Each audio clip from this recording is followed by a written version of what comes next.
All right, welcome everyone to the Archon Team League Championships. We're on to the last week of Phase 1, or Week 7. Day 2, we've already had a pretty exciting day yesterday. In fact, both of you casting with me today have played in that day. One of you, obviously, with better results. When you face off against each other, both can't win. So, Gara, how are you doing today? I'm doing great. I hope to pick up as much as possible from the Grand Master Champion Kibler, and I'm very excited to custom games. Yeah, Kibler, are you still on the high from yesterday's big win, getting the Master of Duels title? Well, Twitch, I would say that I'm always high, but no, I mean I'm definitely feeling great. It was a big win yesterday. It was a lot of fun to be able to sort of pull that out with the team, and I'm so excited to see who might be joining us in Texas today.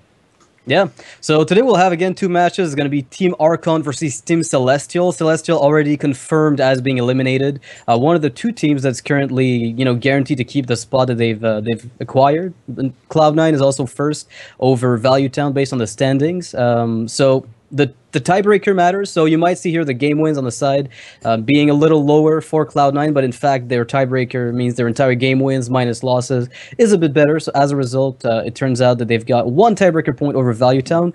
So they're both going to be in the grand finals with Cloud9 with the advantage of picking the brackets and how they're going to look. And as a second match of the day, we're going to have Team Liquid versus Forsen Boys. There can be a little bit of shuffling around, and I think at this point it matters a lot more for Team Liquid and Forsen Boys trying to get out of that 6th and 7th spot to make sure they're out of the redemption phase. I think that I have to root today for Liquid and Celestial, because that would kind of guarantee us third place. Right, of course. Because we lost to Forsen Boys and Archon. So if they would win... Yeah, there's a lot of they hate will wins, I guess, right now. Like, you could have a lot of people, I guess, push other teams from somewhere near the top to much lower on the bottom, I think, based on the results that we're going to have today. So the games today, although you might feel like they don't matter as much because first and second place are out, the teams that are involved are really, they really want to get those wins, if only to push other ones down with them. You know, when you're in the dumpster, drag everybody along. I also hope that Celestial gets at least one win. I mean, they're all very great players, and it looks really bad to finish the league without getting like one serious win. Yeah. I was going to say the same thing. I really hope that Team Celestial managed to put up a win today. I've been really impressed. Particularly with Tiddler and Silent Storm. Frozen Eyes has definitely struggled a bit in the league, at least, and he was the least well-known player going into this. So it's hard to say, what exactly is going on there. But despite this being the Archon Team League, I have to root against Team Archon in this match because I want to see Celestial get on the board. Yeah, I could see that. I mean, everybody wants to see them get a point. Crip says it doesn't matter because, at this point, they're already way at the bottom. You might as well not even try, but hopefully we get to see a little bit of a reversal there. Maybe even a nice win and a convincing one against Archon. I think that'd be the craziest thing. Like a complete sweep at the very end there when they're already gone, just making a stand before they exit the stage. Now, before we move on to the first game, Archon versus Celestial, of course, we're just a quick shout out to all the partners we've got, alphadraft.com. If you guys want to check them out, get involved into Esports Fantasy League. They're giving away like $300,000 each week, so you can check them out and maybe get a sign-up deposit of $250. So check those out. And Amazon App Store, of course, you can check the promotion on teamarchon.com/Amazon or on amazon.com/Hearthstones for the 50% off of 40 packs for classic card packs. All right. Now that that's out of the way, we should be getting under the, getting the list of the classes for the both teams. I don't expect anything completely out of the ordinary, but Celestial having nothing to lose, do you think they'll bring something completely out of our expectations? Oh, it looks like they're going with a pretty standard lineup. They do have both Druid and Paladin, which is a little bit unusual. I'm trying to figure. They also. This is very strange. Yeah, I was going to say this is the second team in a row. We saw. I believe Nihilum did not bring Hunter yesterday, which was mind-blowing to me because Hunter, I think, is the best performing class stat-wise in the league. But here, it looks like Team Celestial is going with exactly the same thing. It's like the first time Silent Storm brings Rogue. He brought like all sorts of classes. He brought Shaman once, Druid, and this, I think, also the first time they bring Rogue as a class, Team Celestial. It might be. Might be something new. No, Frozen Eyes did try Rogue, I think, on week 2 or 3, but he just lost 2 games with it, and I think it just didn't pan out, so they never brought it again. So yeah, that was a failed experiment on that week, but I'm actually surprised because you'd expect maybe one of the players to feel comfortable enough with it that they'd bring it, since it's such, initially in the league it was a pretty strong class, but they've been staying away from it for quite a while. Yeah, well, the one class here that I'm kind of surprised to see both teams bringing is Druid. Druid is a class that has really struggled so far in Archon Team League. It was responsible for 2 of my losses the week that I played Druid and could not draw Wild Growth for the life of me. So in particular with how popular Mech Shaman has gotten, which is a very, very difficult deck for Druid to beat, it doesn't really seem to have that many great matchups and has largely struggled in the league so far. Well, that's at worst a 50% win rate in a 50 here we have the best matchup for Druid, the mirror match. Yeah, you can't go wrong with that. Gara, what are your thoughts on Druid? Because a lot of people have been saying that the deck itself is fine, but somehow its performance is underwhelming. What do you think is the reason behind that? Well, stat-wise, first of all, Druid is much better than what people think it is. It is like in tournaments between 55% and 58% win ratio, which is the second best class/deck in the game. First is Hybrid Hunter. Like Monk has like all stats, and this is like a really large sample size of like 400 games or something. It's really interesting seeing right here. It's very different from normal Druid. I'm interested to see what Tiddler's actually doing right here. He's got a Leper Gnome and a Loot Hoarder in his hand.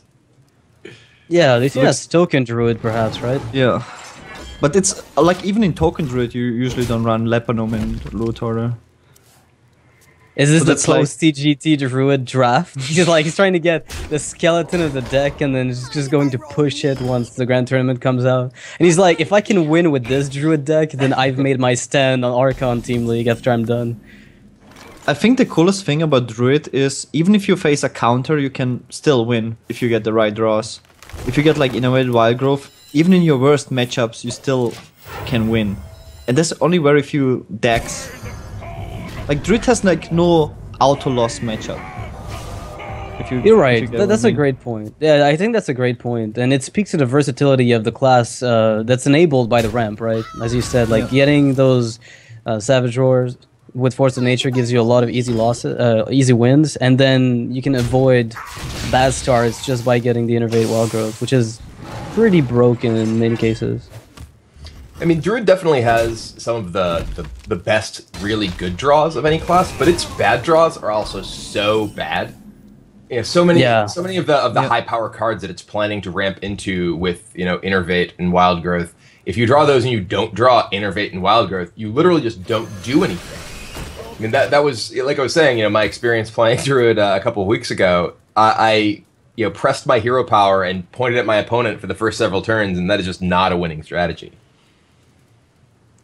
So, do you think it's just going to go full face here? I mean, is there even a reason to slow down when you've got such a good board and your opponent's starting to play on the defensive? Where shall I strike? I'm kind of curious. I was curious to see if he would go cat is for fight there and just go straight face, but I'm actually a little surprised that Firebat chose not to bear up last turn. He just played the piloted Shredder rather than playing a Druid of the Claw in bear form when he was pretty clearly facing quite a bit of damage. What about perhaps he was afraid of Wrath hero power with the Loot Hoarder trading into it, and then the Shredder keeps attacking him anyway? Yeah, but I mean, what's his plan after that point? If he did try to play around it that way, it looks like here he's going to get off a reasonable swipe. This is the most play VGH for tempo. This is the most Loot Hoarders you will ever see in a Druid mirror. Yeah, seriously. Just you wait for the Grand Tournament. Everybody's going to be playing, of course, 2 of them. Okay, this is definitely token, and what a sick cure for Tiddler. This is kind of interesting. I mean, so Firebat is at 15. If he wants, he can potentially play like, Leper Gnome, Harvest Golem, Power of the Wild, attack you for 5, have a pretty big board, but that doesn't really change all that much. Yeah, I think he's just going to go with the, maybe even just the minion from Power, or just attacking the face. Yeah. Just gonna go What's interesting to note is that Force of Nature, Power of the Wild is a turn 8 combo. I mean, sure, you're losing quite a bit of damage, but you're going from 6 to 9 with just those 2 cards, so you can get a bit more reach through that. It's kind of interesting to see that it might come into play here. That Ancient of War might be just a little bit too slow here. If Firebat can, oh no, actually Firebat has the Druid plus hero power and attacking into one of the guys, so he's not quite. Ooh, and that Vitality totem is actually pretty big. The 0 power minion there means that even with Savage Roar, Tiddler doesn't really have a big damage threat from that. Oh my goodness, Tiddler, I'm in love. I'm loving this. All right, so let's see if this is like a Gorehal, right? Yeah, if he gets Gorehal, he just wins. No. And it's a 2 power weapon, and what did against a also 3 power. 3 so, Rax? No, it's a 3/2 vanilla. What's that card already that has those stats? It's not the bow. Fiery War Axe. Yeah, it's got to be the Fiery War Axe, pretty much. All right. Well, and this actually lets Firebat play. Ooh, there's an ancient, and then there's gonna be another one next turn. So now Tiddler actually needs to find, I think, a keeper to actually get through this. Although, actually, does he actually have enough just with Force of Nature? With Force of Nature, he has 6, 10. No, he's actually he's a little shy. Damage off with just Force of Nature. Still has both right. keepers. Does he even good run chance. keepers? Tell me something. How can you not run keeper? Can you imagine that? Just the Tiddler deck. So Blingtron Druid is real. I bet you he plays Savagery because he's got nothing to lose. You play Blingtron Savagery just because you can. I didn't even know that worked. It's amazing. You have to do it once. I think Firebat's debating whether he wants to potentially expose himself to swipe Keeper by attacking into the damage golem and putting himself to 6. Yeah, but Keeper would kill you anyway, right? That's true. Yeah, I imagine he was probably just thinking through. Okay, what are the things that are problematic for me here? Ooh, that's pretty sick. That's pretty much a good game on the following turn, right? Well, no, because there's another Druid. Oh, but that's actually their Ancient is not going to be enough because Hero Power put him to 3 here. Yeah, he actually is going to be able to kill him. And the weapon's going to be important for this. The Force Roar is going to be able to go through the Ancient of War. Wild Growth, that's not going to do it. Despite having Ancient of War on turn 7 and turn 8, it looks like Tiddler is going to be able to push through with his Leper Gnome Druid deck. So Tiddler is going to be the former... What's even happening? What the hell is going on? Gara, did you playtest anything like... Because you're the kind of player who builds like the most funky decks I think I've ever seen. How do you... I think people underestimate how big of an advantage you have when your opponent doesn't know your deck list. It's like if the deck has to be decent though. It doesn't work out if the deck just sucks. But if it's good, like if you test it enough, it's such a big advantage because when you play against Patron or all those standard decks, people know basically 28 or 29 cards of the deck list at least, and then you play around everything. But if you don't know what to expect, I really like that type of playstyle in tournaments. Yeah. Too bad we won't see his deck. There's definitely a lot of value to being able to sort of surprise your opponents. I mean, something like Blingtron, especially is both weapon removal and just total out of nowhere additional source of damage. That in that match actually was very, very valuable. It gave Tiddler enough resources to actually just continue punching through those taunts. It's also pretty lucky to get the Druid Mirror, I feel like. Like, if I would bring Druid in this league, it's like one of the best matchups to get the Druid Mirror. Yeah, I guess it kind of is, but at the same time, like against a Warrior, would it be worth it to override their Death's Bite with a Blingtron? So maybe he was trying to do something funky. The thing is, they've got nothing to lose, right? Team Celestial is in a position where they're either here to have fun or get a point on the table. And if you bring a Blingtron Druid to a tournament, it's either experimental or you're just trying to, give people a good show. And if I want to be honest, this was probably the coolest Druid deck we've seen in this entire league so far. Oh, definitely. That's just Druid deck in general. Right, I guess. It doesn't get much better than this. Now, we need to get the deck list to know if there were Savageries and Bites, because that would also just be an extra bit of phase damage. But it looked like a token Druid implementing Blingtron as an extra tool to remove maybe taunts that get in the way. I like the concept of it. All right. So, do you have any expectations as to what Team Celestial is going to do here? Now that I assume it's Patron Warrior standard that Tiddler brought. He just played Blingtron Druid, saying that he probably is playing standard Patron Warrior may not be giving him enough credit. I wouldn't be. I actually, seeing that deck makes me think maybe.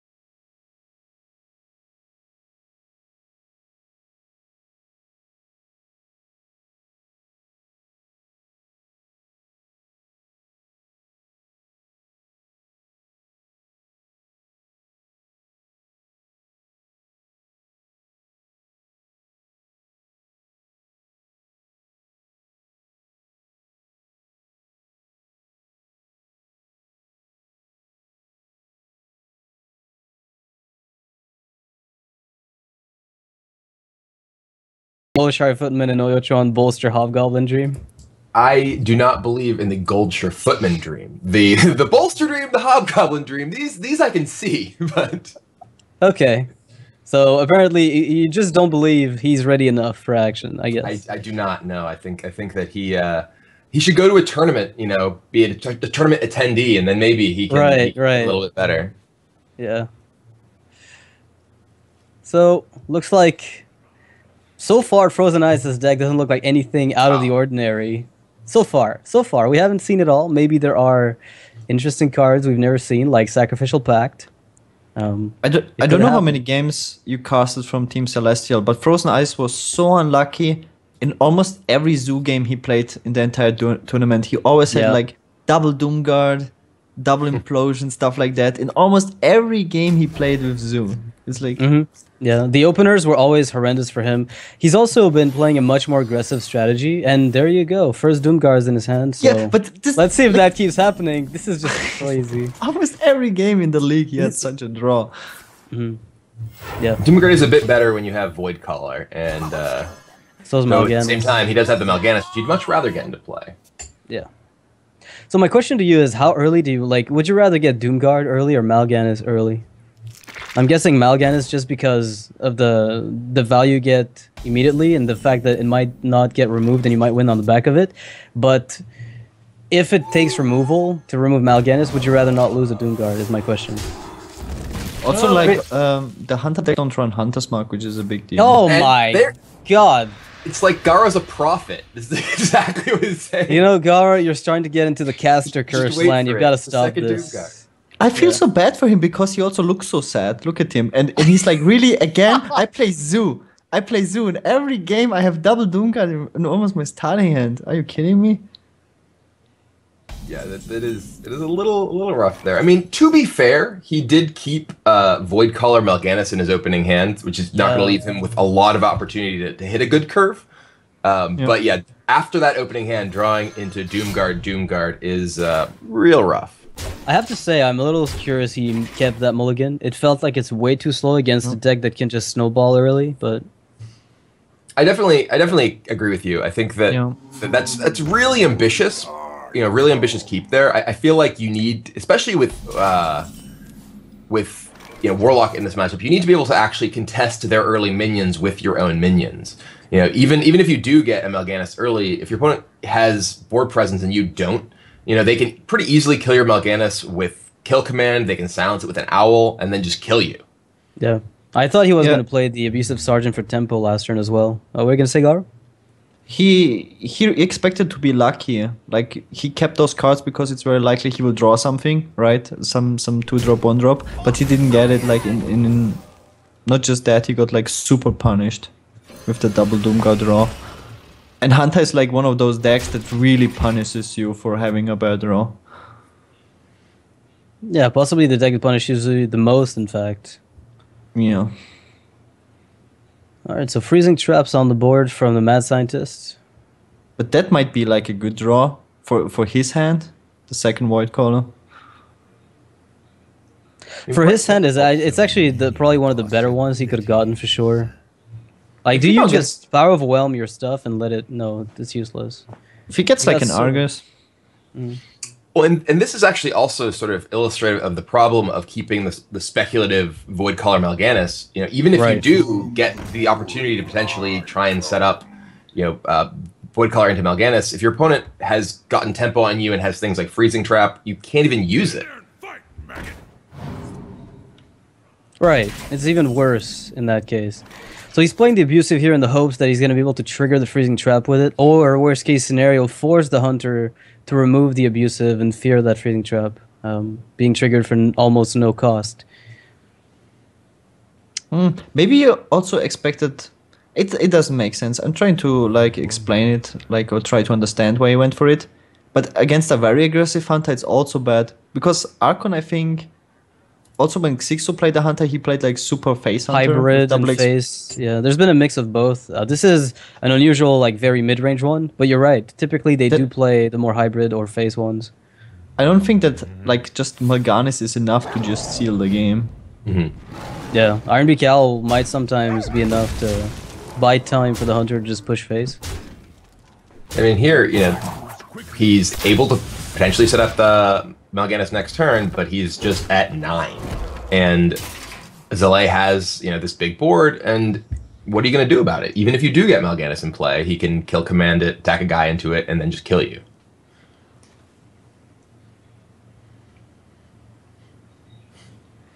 So Juggler, Imp Gang Boss, attack, trigger the trap, and then power overwhelm the other. No, you kind of want to keep the you kind of want to pop the Shredder anyway. I guess if Mal'Ganis sticks, there's a chance. Oh. Whoa, okay. So he's taking a really big risk.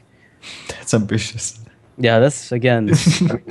At this point, though, I don't think there's a way that Frozen Ice wins. If he doesn't get really lucky here... And that's out. And that actually is good for him. Now he can attack with... Potentially attack with the Doom Guard. Guaranteed 2 minions. Well, he's guaranteed getting 2 minions. He might not get the Mal'Ganis is the problem. Let's hope for his sake that he does. Let's hope for his sake that he does get the Mal'Ganis, because otherwise this is looking very bleak. Not that it's looking any brighter anyway, even with Mal'Ganis. The thing is, Mal'Ganis is still just gonna die on Zalae's next turn, even if he gets it for free here. And it looks like Doomguard came into play, and then there's the Mal'Ganis. That's not too bad. So this is somewhat helpful. I feel like you have to here. And well, that was the perfect draw. But even if Zalae had not drawn that, he's actually still not in a horrible position. He can attack into the Mal'Ganis with a guy, kill command it, play Freezing Trap, send that Doomguard back. He had lethal anyway, because you could kill command Mal'Ganis, and then he would have been maybe 2 turns from lethal. So I guess Frozen Eyes could have found some more healing. Not that I think his deck runs any, but. Oh well, that's a little unfortunate for Frozen Eyes there with the awful zoo draws every single time he plays the deck. Gara's been keeping track, it seems, over the past few weeks as a result of the entire league. I mean, just one question, by the way, for both of you players. How much do you keep track of all the games that are played, Gara? I did it for a long time, but I'm switching so many decks. Like, I'm playing so many different classes and so many decks that I feel like it doesn't make too much sense. Also, with the new expansion, it's kind of like a reset. You kind of have to reset when an expansion comes out, I feel like, with keeping stats. Like, what's the point in your Hunter win ratio of the second season? And, like, when... You mean River Acropolis is not good anymore? Oh, come on, man. Yeah. Yeah, I see what you mean. It makes sense. Yeah. It makes a lot of sense. I think that in a lot of cases, when people talk about keeping track of win rates and things, they don't necessarily account for lots of different stuff. So you can only really put so much stock into them. If you have win rates for vastly different versions of a particular deck. People talk about Patron Warrior's win rate, over the course of the tournament season or whatever. It's like, well, if there was a period where Patron Warrior decks were built very poorly, then there was a period where Patron Warrior decks were built well and other decks weren't built well against them. And then finally, we're at the point where people don't play decks that can't beat Patron Warrior, so Patron Warrior wins a lot less. Yeah, it kind of make a sense. But like, so basically, you're not tracking every single game. You just try to get a broad feeling for what's best. Because we saw your priest, by the way, yesterday in action. And when we initially saw the priest, I called, this deck might go full Titanic on us, and everything might just go to hell. But it didn't. I mean, it worked out pretty well as a result of course, maybe the benching played into it. But what was the reasoning behind that? Because priest hasn't exactly been stellar in the league either. We specifically brought Priest because Tempo Storm had played a significant number of aggressive decks in previous weeks. The other two decks that I had played were Mech Shaman and Ramp Druid, or sort of mid-range Druid. And I didn't like mid-range Druid pretty much, period. I didn't think it had really great win rates across the board against most of what we expected them to play. And Mech Shaman struggles quite a bit against other aggressive decks. So Priest was a deck that we felt like would have a significant number of positive matchups against a lineup that was generally aggro skewed. We actually missed out on one of the good matchups when I lost to Gara's Hunter in the Smork mirror match. It was actually Smork versus Smelf, so not quite a mirror match. But and then the Warlock turned out to be Handlock instead of Zoo, but we were still able to position it such that we got to play against one of the strong matchups for the deck. Good matchups, yeah. All right, so it makes a bit of sense. By the way, the Druid deck turns out, Gara, you found the source was from Mr. Yagut, who made that token Druid deck, the Tiddler we saw play a little earlier. All right, he streamed it a few days earlier. Okay, so from a stream directly to the tournament, turns out Tiddler believes in the token Druid. But then again, it's fun to experiment when there's really nothing much at stake besides maybe having a little bit of fun and sportsmanship. So it seems like 6-0 versus Frozen Ice here. Rogue, I'd expect 6-0 to be playing the maybe more weapon-heavy Rogue that he's been bringing week after week. And Frozen Ice, do you pin him on a slow mage deck since he's been playing so much aggression, Gara? Tiddler used to be their mage player, right? For Celestial. I mean, the Asian players really tend to go for the hyper-aggressive tempo mage, not just like the normal Flamemaker version, the one with like Ice Block and Pyroblast and missiles and a lot of burst damage. But but the Freeze Mage is just like the safest pick by far. This hand does not look very aggressive. Yeah, it's looking like he's going to live up to his name and he's just going to freeze everything. I still don't get it. Is there a type of ice that is not in fact frozen? Like, yeah, I was asking myself that question. I mean, how do you freeze ice? Is there like a level where it becomes like super ice? I was asking myself the exact question yesterday. I guess not. Apparently, this is the level when you actually have Mad Scientist and Ice Barrier and Ice Block in the same hand. You are now. Okay, so you've got frozen ice. I get it. Yeah. So if you stack Ice Barrier and Ice Block. Exactly. Okay. Oh. It's just a tell us what deck you're playing. This guy's toast.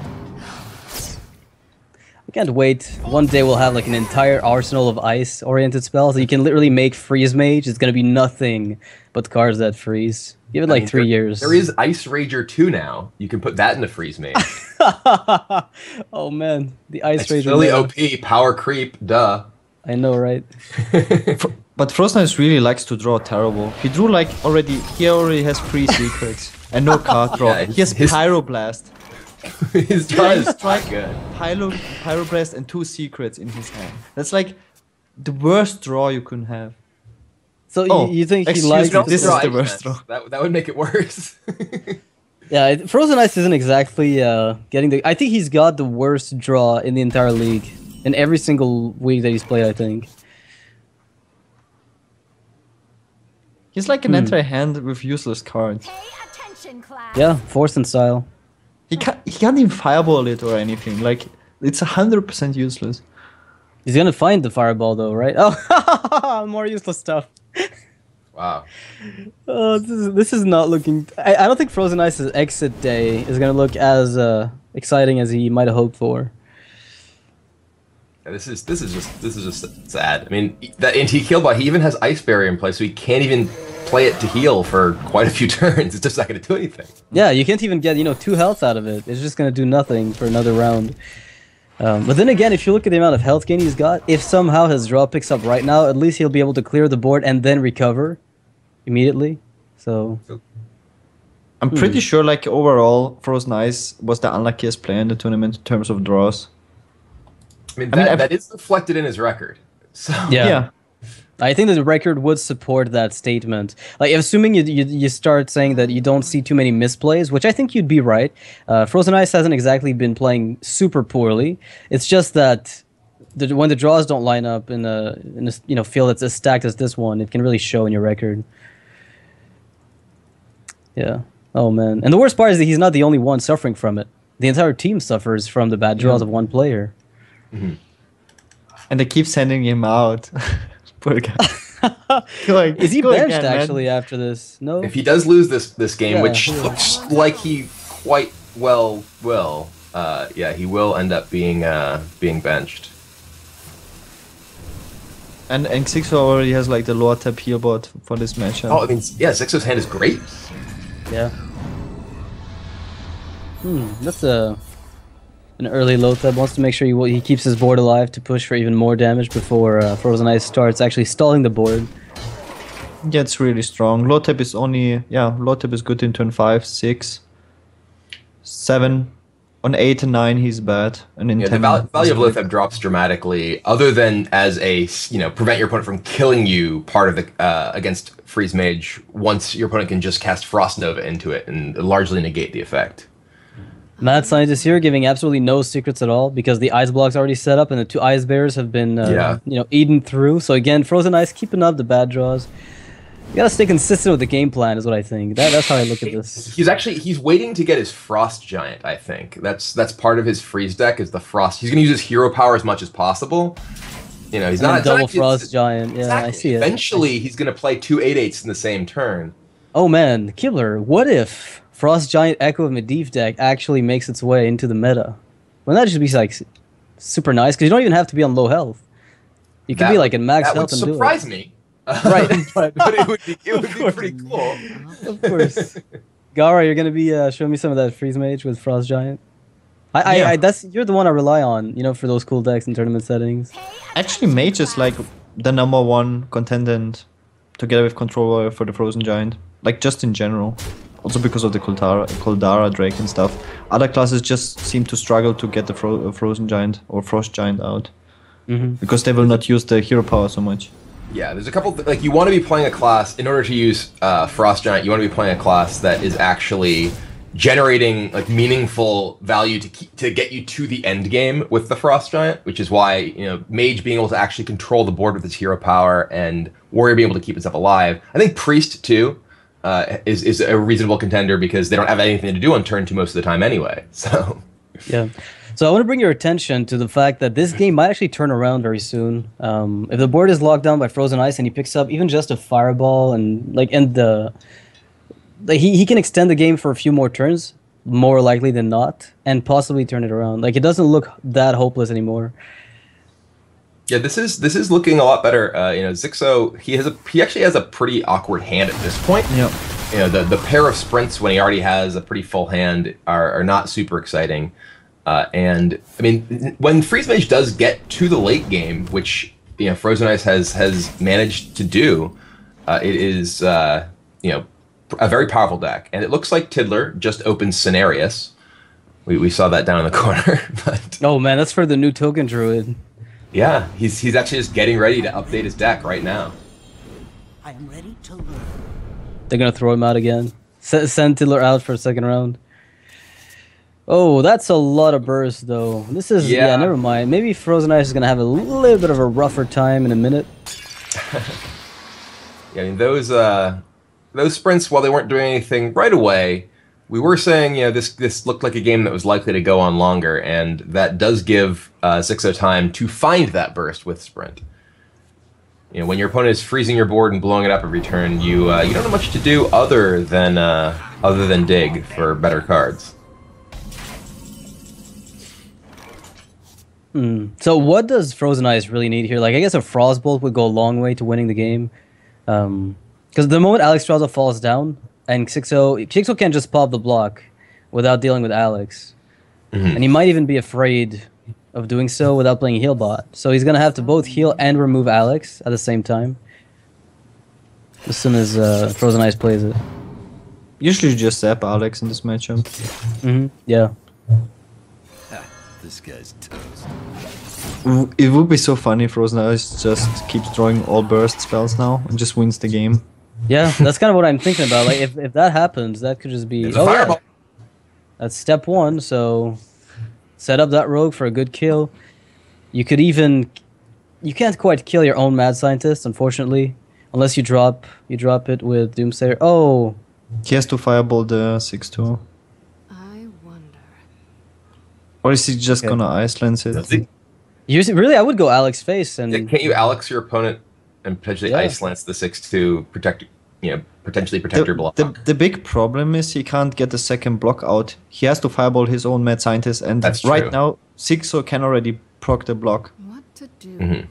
You need 2 turns at least to kill him, if Xixo doesn't have a heal bot. But you usually, after sprint, you expect him to have the heal bot. So he's in a really bad situation. He has to clear the board. And probably use defensive Alexstrasza after Xixo procs the block. And then tries to grind out a rogue with the Alexstrasza. Because a rogue usually can't really kill it, has to invest a lot. I mean, Sixo already has a 7 attack weapon, so he does have the means to potentially kill an Alexstrasza actually fairly easily. Speaking of 7, like a Blade Flurry is going to be an issue on its own, so... Yeah, but he kind of has to use the dagger if he wants to proc the block. Yeah. Can he proc the block with Flurry this turn? If he like backstab, tinker, attack, he break it at He could 9. he could pop the block, yeah, he could, because he's gonna pop the block, but he's gonna be on 9 health at the end of it. Right. Yeah. So leaving your opponent 9 health after a Blade Flurry with your double Tinkers gone is really risky unless you've got maybe the double this rate already set up. Mm-hmm. His opponent is a poor increment for him to be doing this. Well, it is a big part of it is just that obviously the weapon and Blade Flurry do damage in such big chunks that it's difficult. Ooh, Wow, that's so a much damage. big card in the matchup. Yeah, I love Sixto's inclusion of the Assassin's Blade in just about every rogue list he's been playing. We saw him whiff playing it recently, where it just didn't do much, unfortunately for him. But when it works, there's almost no counter in the metagame right now, because Harrison Jones is Blade, but it's still a one-of, and the matchups against which Assassin's Blade works are more numerous, I guess, than the ones where it doesn't, and people are playing the Harrison Jones. It is a very powerful card when your opponents can't get rid of it, and you're able to have the time to leverage the sort of card advantage or damage that it's able to generate. I wonder. I'm a little. Yeah, I mean, this is over. this is pretty much over. I think the hope of going Alexstrasza to the face and top decking is where it will win might have been the only play that could have maybe turned this around. Because he wanted to play the long game, but I don't think in this case it was realistic. That was sort of my thought process, when I mentioned that last turn, was I don't know, you don't reliably have the tools to actually be able to win the game post Alexstrasza, but you also are in a really bad position if you don't play Alexstrasza. Your Maybe opponent worse even, yeah. just your opponent just sprinted and you haven't been drawing cards, you have a very small hand. It's very difficult from that position to actually find the tools that you need to close out the game. Or even just survive.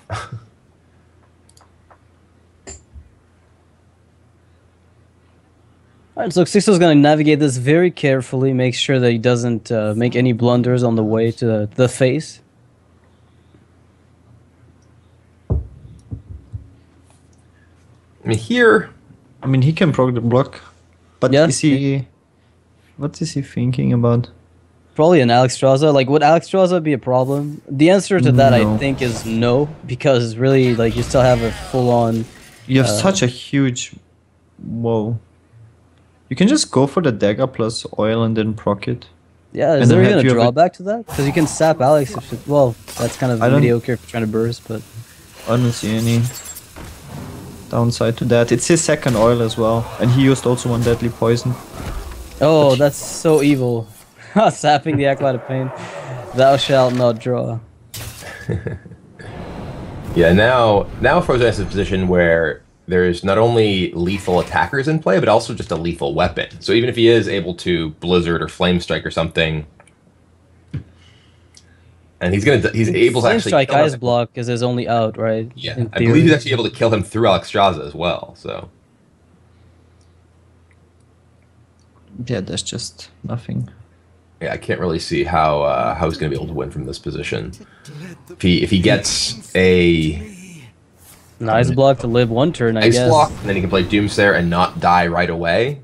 There's Ice Block, so he's not dead this turn. Yeah, the Ice Block's not getting gonna live popped. through the next one.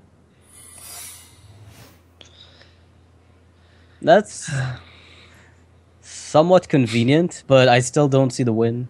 So Time runs out on me. after Maybe he's using up, Harrison. oh wow, the dream. You're still dead though, right? Like Harrison Harrison Jones. heal bot. Oh wow. Like, I don't even know. I won. Even if you You could got- like choose cards from the entire card pool, you would still lose. Yeah. I don't think it would help. I don't think it will help very much right now. Yeah, he's gonna set his opponent down to where Assassin's Blade hit will take him out next turn. What does Frozen Ice find? I mean, he could win Fatigue at this point, I think. Like, if you wanted, 6-0 could just push his opponent to Fatigue and win. I think that's actually possible. Yeah.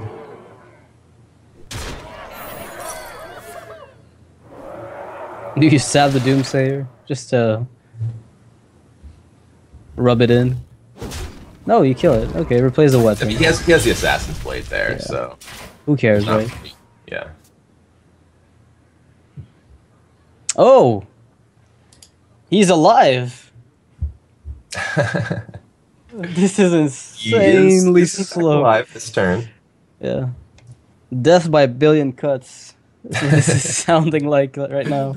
This is just prolonging the inevitable at this point. I really can't think of a sequence of draws where Frozen Ice is able to come back into this game. Maybe Yeah. there's like Maybe it's a couple Arcane flame Intellect strikes. into third Ice Block into If he I was runs thinking- double flame strike, double heal bot, and draws That like could actually- the ice barriers, like the second ice barrier. He's already played both early game. They're already gone. That's the thing. oh, is this Yeah. lethal? I can't do math, so I'm gonna leave it to you. 6, 7, 8, 12. I think this is lethal. With the Blade Flurry. And the Sousy deck hand for good measure. Just for good measure. Boom. Yeah, there is in fact no secret at the top there. That was a little bit of a mistake. So Frozen Ice did in fact lose to the Rogue player. So how would you say this is, as far as your expectations of Rogue versus Freeze Mage, do you think this is something that you should expect from the matchup because of the amount of burst, or? I mean, No, typically Freeze Mage is very strong against Rogue. Assassin's Blade definitely does change things a little bit because it gives you more reliable damage that is unable to be frozen quite as easily. So you're able to, potentially win through novas and things like that. But overall, I still think, generally speaking, the Freeze Mage is usually favored, assuming their draws aren't quite as bad as Frozen Ice's. Yeah. Is there I know like any tech card you play? Yeah, Gar, go ahead. I think so. It's similar to Mech Shaman, where you play the Doomhammer. Freeze Mage can't really do much against this like long-term overall sick amount of damage, and Assassin's Blade is similar to it. So I guess he tagged for the Freeze Mage matchup and some others. So Yeah. usually Freeze Mage is favored, but I think Xixos Rogue is a little bit better. Yeah, definitely. Yeah, makes sense. I think it's a good call too, because we've seen so much Freeze Mage in the metagame on this exact championship. Everybody's been bringing it because it's bound to run into a good matchup at least once in the entire series. So I think that's a good call from Team Archon overall to bring that. Now onwards to Team Archon's in a pretty good position. They've got 2 players with 1 win, which means if Firebad gets a win, then they're going to be able to navigate this without fear of being benched necessarily. Whereas Team Celestial could still, run into a worse situation because Frozen Ice is already benched. So Soundstorm being benched would allow Team Archon to target the patron. Although, can you even target patron? That stamp gives me nightmares, by the way. Does it? After yesterday, I can imagine. Yeah, we didn't even think about it. Starting Team League, we didn't expect we'd ever need like a triple bench thing to just put over the entire team. But for the first time yesterday, it happened to Temple Store. Man, that must have felt so crushing. I was sure to take a screenshot of it, so you for did? posterity's sake. Oh yes. Okay. Well, that's That's what we call rubbing it in. So Gara, do you really think there's any merit to really be worried about benching rule? Like, is it that problematic most of the time, or is that like a unique case you ran into yesterday? Definitely, because your opponents can just like pick much better into your remaining decks.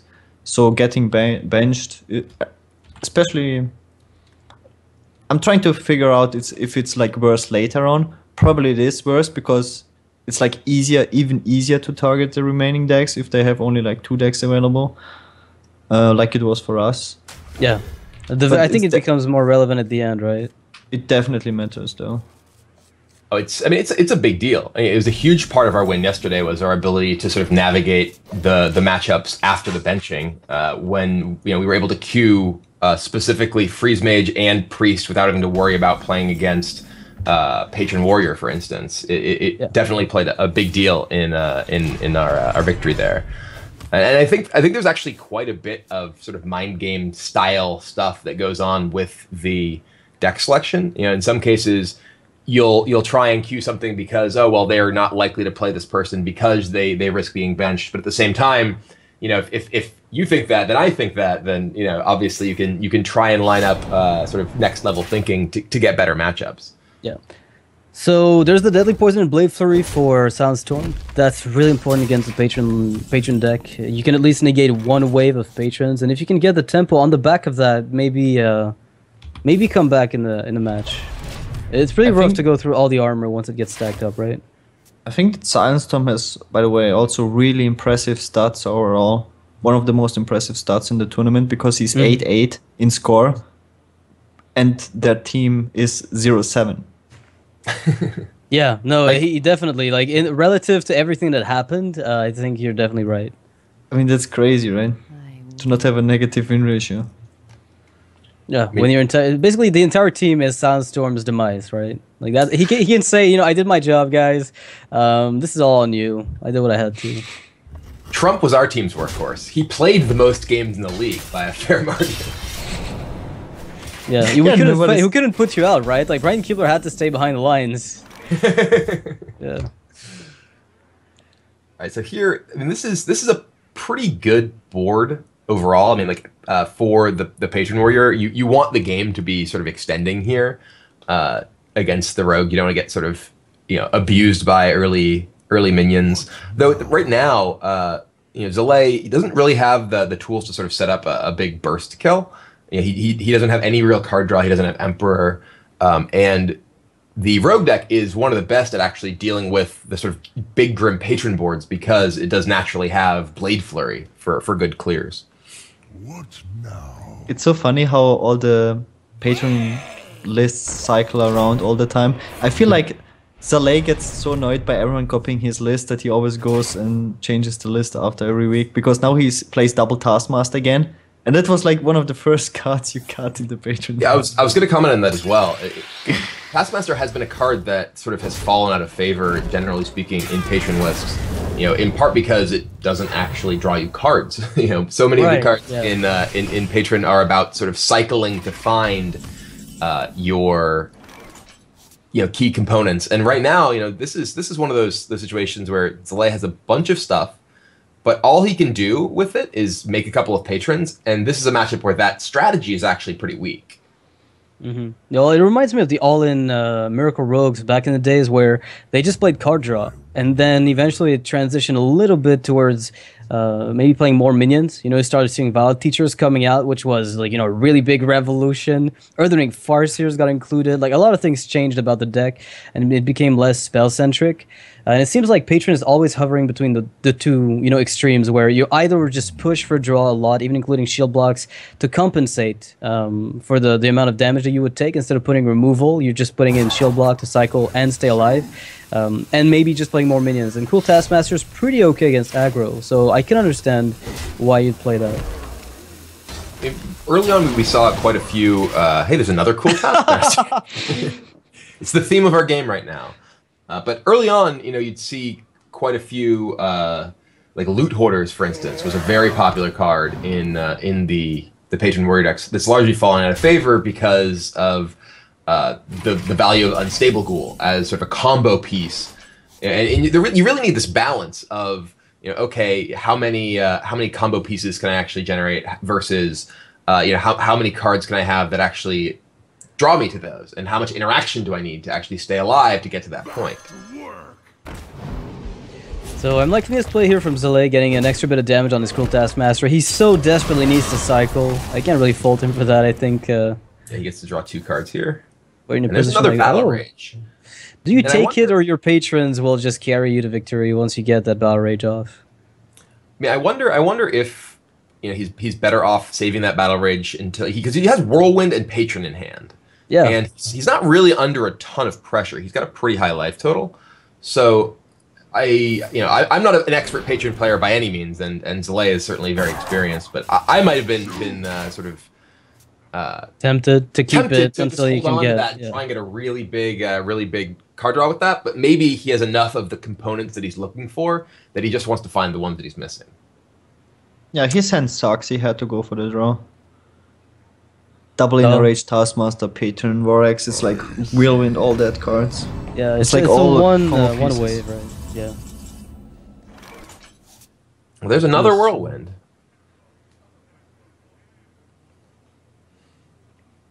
He's missing a lot.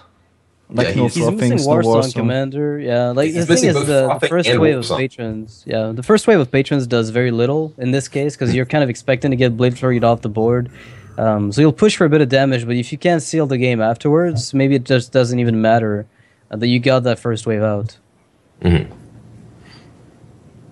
I mean, you also have to worry at this point too if you use something like Death Spite and attack into the Loatheb with your Taskmaster. You're taking quite a bit of damage here. You're taking 5 from this. And he's just going to go with the Taskmaster to remove it right away. Okay, that makes more sense than trading off his Taskmaster on board if he is trying to set up a big board to sort of build up that combo. But now he's at 19, and Silent Storm has quite a bit of burst possibility with Tinkers and Flurry. Baldinger is it feels so bad in this matchup, just because he's got to be trying to bait something here, otherwise. This is potentially suicide when you play too many spells when it's on the board. Flurry. So there's a Frothing, but still no Warsong. Yeah, and he also has no card draw. Like he can't just play Gnomish Inventors or anything to just have something on the board. So he's kind of forced to go for the patrons, but he really knows it will just get wiped out. I have to wonder what exactly Zalay cut to make room for Cruel Taskmasters here. We haven't seen Unstable Ghouls from him this game, which is one of the cards that's sort of in a similar place. It's kind of a combo enabler, kind of a that can also be a defensive creature. But yeah, he's missing a lot of key components at the moment. This is such a combo. Like the moment you top Emperor Thorison into Warsong Commander, you're golden, but those have to kind of be your next 2 draws. Or at least an Acolyte of Pain to enable in some way. He's going to try to push for the Patron board. Can't fault him for it. He saw the Deadly Poison go away, so he's hoping maybe the entire turn of his opponent will consist of clearing. And maybe then he'll be able to do something. I also expected him to go face and go for the execute just to get as much damage in as possible. Yeah. He's really hoping to get Warsong and then kill him with the Warsong Frothing double Whirlwind. Usually 2 Whirlwind effects are enough to just kill your opponent. Yeah. I saw RDU playing yesterday, I think in HPL. Oh man, that was excruciating. His opponent killed 2 of his own patrons to deny RDU 1 damage off lethal with the Frothing. That was just a great play. Yeah, I think people sometimes underestimate maybe the following up with your own Frothing with your own patrons, because very frequently in the the mirror match you abuse your opponent's patrons to buff up your own Frothing, and that's something very few people think about. Oh god, he didn't get. This is like the problem. You wanna wow. Like the thing with Patron is you wanna draw all your card draw cards early and all the combo pieces later. Like you wanna draw into your combo pieces, and he drew all the combo pieces early and no card draw. The only card draw he got was the double Battle Rage. And he drew more combo pieces with it, and then he just can't draw cards. Like he really needs to draw cards. That was brutal. That Blade Flurry pickup was basically game, right? game ending. You just push face and win. That's it. There's I was nothing actually left. I was actually thinking that it was I wasn't even thinking about the fact that it ended the game, but I was thinking that even if you could just kill those two frothing berserkers, the game was just going to be over because there's no burst left for delay. Oh, yeah, right. It literally ends the game. People are too fast in doing maths. Oh, that's it. Lethal, right there. Yeah, well, I knew it was ending the game in some fashion. I wasn't really paying enough attention to the life totals, but no. Silent Storm picks up the match. Rogue taking out Patron Warrior and evening up the series. Yep. So that's no one's check mark yet, though. This 2 wins. Sometimes you already have somebody check marked out of the entire series. But now, basically, I think it'll come down to who gets the next win. Either it's Frozen Ice or Firebat to get the entire team on 1 win, and then no fear of bench ever again. So it's less easy to target you. So maybe the 2 players who will be sent out are going to be Firebat versus Frozen Ice in some fashion. I'm not sure if either of the matchups they get is good. I think Firebat could be happy to play Druid against Frozen Ice's lineup, though.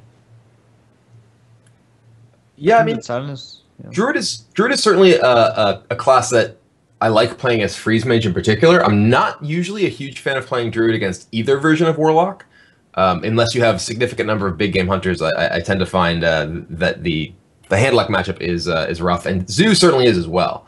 You really need to have a good start to be able to keep up with what they're able to do in the board, and even sort of modern versions of Zoo have a lot of late game that can actually ultimately beat you, even if you do get to your own big minions. Mal'Ganis can always end the game. One thing we talked a little bit earlier about the fact that Celestial does not have a hunter on their squad. I didn't even notice until now that Archon doesn't have a warlock. Those have been, oh my god, you're right. Yeah, warrior, warlock, and hunter have been the 3 most played classes. Pretty much every team, every lineup has included those 3, and we're actually seeing a team without one of each of them. And I'm curious about the rationale behind that on each side. Yeah, Gara, do you have any insight? Like, have you ever discussed maybe with Temple Storm not bringing Warlock? Yeah, honestly, Warlock is even above Warrior. I think Warlock is the biggest no-brainer class to bring, because Even there's above so Hunter. many. Yeah, Warrior, Warlock, and Mage are the 3 strongest classes. Hunter is the 4th. I can kind of see to not bring Hunter, but when you bring 6 decks, I mean, it's almost a no-brainer to bring Hunter as well, because it's just too strong. But Warlock is really so powerful that I also think it is the top 2 performing class also, maybe. I think Warlock probably. I think Hunter and Warlock are the top of the performance as far as win rates. Rogue is pretty high as well. I also the lowest, don't of think course, that, being Druid. So I also think that no team regretted ever bringing any type of Warlock so far, to the tournament. Yeah, that's a great point. It seemed Nihilum regretted for sure probably not bringing Hunter yesterday. So I hope Team Archon doesn't regret not bringing Warlock today, because Team Nihilum got 6-2'd yesterday as a result of maybe not bringing it. I also think that almost everything, every deck got swept at some point. I think it was LA with Patron, it was me with Hunter, but also some other players with Hunter, then Druid of course, but also Freeze Mage. But I think Warlock was the only class that didn't lose 5 games or whatever. I can't remember. Yeah. Well, it looks like a Patron versus Druid. What do you think of this matchup, Gara? Do you think Druid can even take it? How? Statistics say Druid is 57% favorite.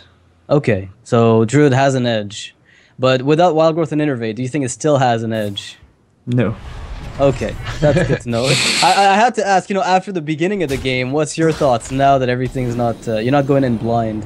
I mean, looking at these 2 hands, I actually like Firebat's hand a lot more. Right now, Tiddler is really short on action, and Firebat has a good curve. He has that shade into Shredder.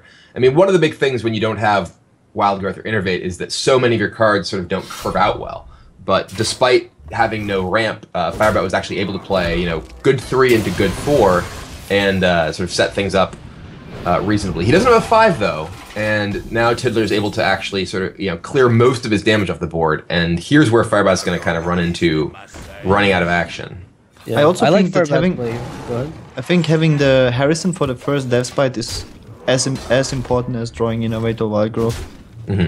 Because this is the turn where you could just play the turn 5 patrons with the inner rage. Yeah, you can just lose. If there's a patron here, the game can basically just be over. Druid doesn't really have good ways to deal with that at all. Looks like Tidler is going for the clear on those two and battle raging himself. Trying to pick up a couple more cards. And Yeah, he will have to answer to that Emperor Thorson very shortly. So I guess Ancient of War is a great card. If there's no execute for it, you're going to be in a great spot. But Firebat didn't get, say, a Druid of the Claw mid-game to really bait that execute. Very often, that's what you're looking to do. So your Ancient of War can usually tank a lot of damage, if not just be a complete roadblock for the Patron Warrior. Slam. I'm guessing we're going to see Slam at a Death Spite, yeah.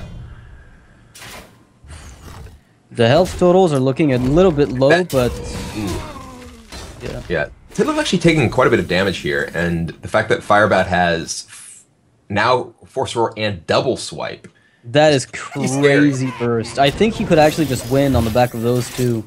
He doesn't even have to draw anything else, just full face with everything he's got, and unless Tidler picks up a crazy Patron Armorsmith turn, this could just be it. No executes for the Dr. Boom is also a problem.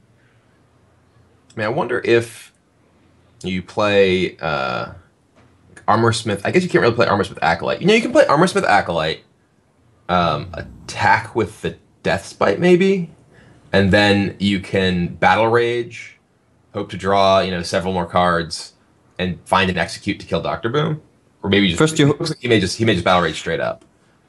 Because the Boombots could just clear a Right, board. and that's true. There is the opportunity that Boombots. Now it looks like he's gonna go a little bit more. Is he gonna attack the Dr. Boom? It looks like he's gonna face tank it, That unless he's was- trying to find an execute off the top, an and there it is. I'm a little confused by his choice to play the two minions and then Battle Rage. Who's gonna Battle Rage in the first place? Like, is he just not going to proc the Death Spite because he wants to get that frothing value? It's looking like it, right?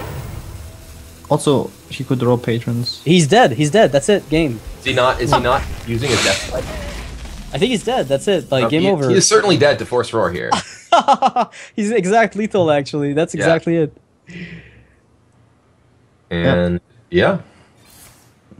Well, Boom. that was pretty good. I guess, Galra, you were right. You know, the edge was still on the Druid side. The matchup analysis was spot on. Yeah, Tidler didn't really have the patron turn to go with his Death Spite, and Firebat, you know, like we said at the beginning, had a pretty good curve that he was able to put a lot of pressure on Tidler, and then, you know, Force Roar with the Boombots closes things out from 20. I just wonder though if the draw from Tidler wasn't just that bad, because it looked kind of okay to me. Like, there was nothing awful about the draw, right? He had the weapon could actually handle the shade. What did he need to really make this? Patrons. Grim Patron. Yeah, he needed Okay, Grim so Patron.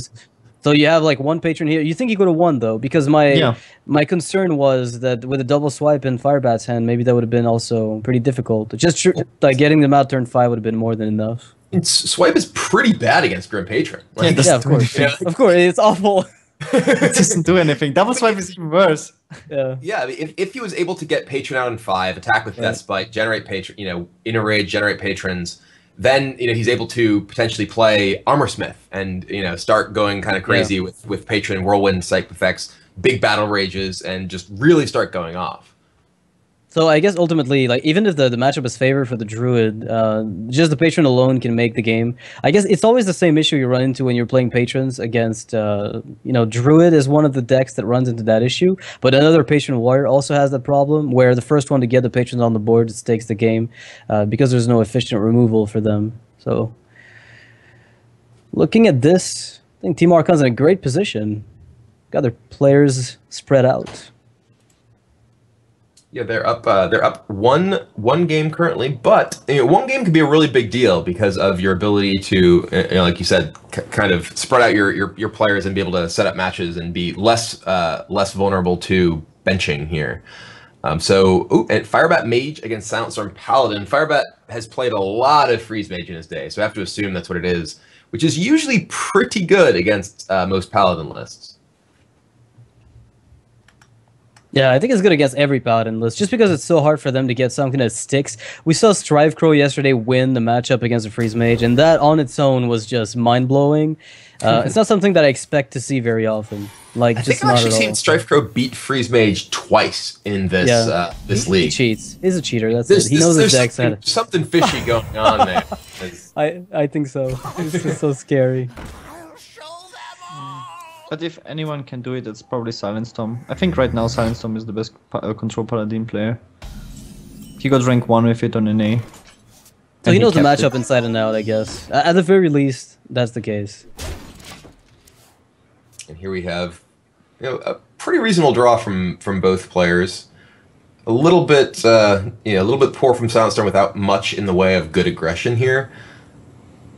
Peacekeeper doesn't really have many targets in this matchup anyways. It's just a 3-3. We saw yesterday an amazing moment that could have made history where Strife Pro could have used Aldor and a Doomsayer to kill his own Sylvanas on it to then steal Archmage and Tinnitus, but he didn't do it. So that could have been a really interesting thing against Freeze Mage to find a target for the Aldor, but we didn't get to witness the rarity. I did see that. It was a pretty entertaining moment. Mm-hmm. Sadly, it didn't happen, but Yeah.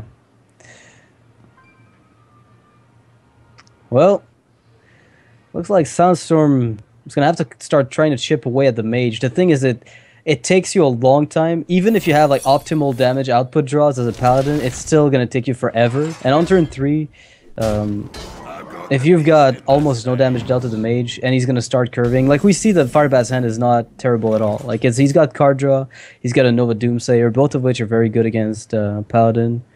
There's like no worry for him to get wiped out of this.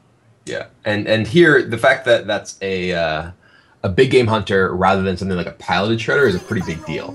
You know, not only is it much more vulnerable to removal, but it is also just not able to stick around if it is sort of cleared. It's two health minion, and the stickiness of the Paladin Shredder comes in really handy in this matchup. And this is exactly the wrong order.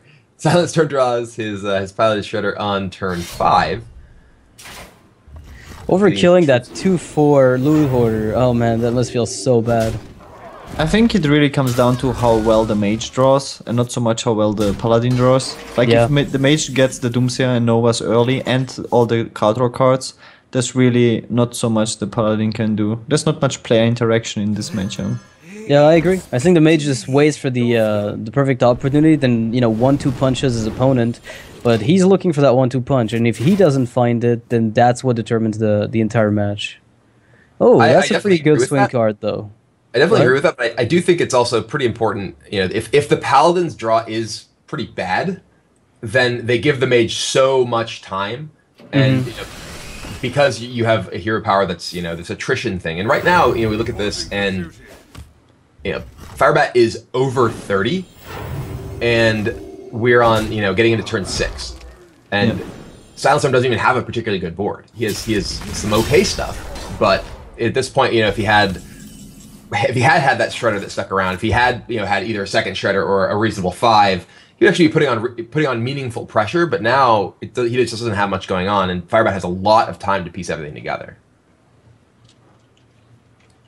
The one thing that Firebat doesn't have is a good removal effect besides this Doomsayer, and Silent Storm does have that Owl. So I mean, this could actually be Owl your Doomsayer into Lotheb. That's a pretty good way to log the board, yeah. I mean, he hasn't put on enough pressure for this to be a really big swing turn that actually puts Firebat in a position where he is likely to actually die next turn. He can't even pop Ice Block if it was in play. But it is definitely a good turn for Silent Storm, even if it's not gonna likely end the game. Looks like Firebat's debating whether he wants to kill an Owl or a potential 3/3. Yeah, playing around the possibility of Quartermaster. Well, it's a lot of damage coming from the Paladin, but still not quite enough. And I like there's a chance that he just doesn't get to ever deal that damage. But Firebat needs to find an AoE still, though. Yeah, that's a really weird hand for the amount of cards he has. He has like no freezing effect. Yeah, exactly. No Nova, no Blizzard. I guess you can set up Ice Block, Archon Intellect, and then see where that leads you.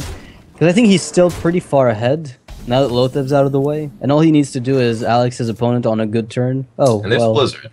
that'll solve the problem. That buys quite a bit of time. Yeah. But you kind of need to set up Alex, but he cannot set up Alex. I think there's still enough damage to proc the block. I mean, to kill him. There's no block out yet. Yeah, it's gotta feel a bit scary though, because Firebat knows that he's gonna be like, this is a position where you're freeze mage, where you're scrambling to get your secrets out and trying to set up an Alex draws a turn, and it's really meta inefficient. If you haven't played Emperor prior to that, it's very difficult sometimes to weave everything in for multiple turns in a row. So maybe that's what's gonna happen with Firebat. I don't wish it upon him, but I've seen it. I mean, Silent Storm knows after Alexstrasza he's dead. He has no lay on hands or no heal at all. So he has to prevent the Alex from coming out. And this is like the best way to do it with his current hand. Shadow can't be pinged. Oh my goodness. That's the top deck to rule them all from Firebat. That is definitely quite good, but it looks like he's going with Ice Block. That's weird. So if he were to say ping the What to do? The shield. mini bot and Flame Strike, that would leave just 7 damage on the board with the Whirling Zap-O-Matic. There you can see actually, usually between turn 3 and turn 6, your task as a freeze mage is usually to get to set up the Ice Block or any other secret. Now you see the problem, he can like use Blizzard or Flame Strike, but he can't set up the secret, which is a problem. And now he can't play the Alexstrasza. Like he can't play Because Alexstrasza he has to play the secret, exactly. Which That is why ordering- you need... Go ahead, sorry. That ordering from Firebat was really weird. He played his, I guess he maybe had 10 cards in hand at the beginning of that turn. I'm just trying to figure out why. Yeah, he must have had 10 cards in hand. Yeah, he had. Because that makes a lot more sense. Because I was looking at it and I was like, he cast Ice Block then AI'd and hit Blizzard, which he likely would have wanted to cast that turn. But the fact that he would have overdrawn with the Arcane Intellect means that was not sort of an out of order sequence. So Firebat here's got to be a little worried about a potential 4 damage coming out, which would be another True Silver or double Consec. Yeah, I But think that if that's what you lose to, then I guess so be it, right? looks like Firebat won if he Get the turn. Silent Storm doesn't get like lay on hands. Yeah, it's looking very grim for Soundstorm. And even then, I think Firebat could escalate the Fireballs and the Pyroblast over 2 turns and still win it.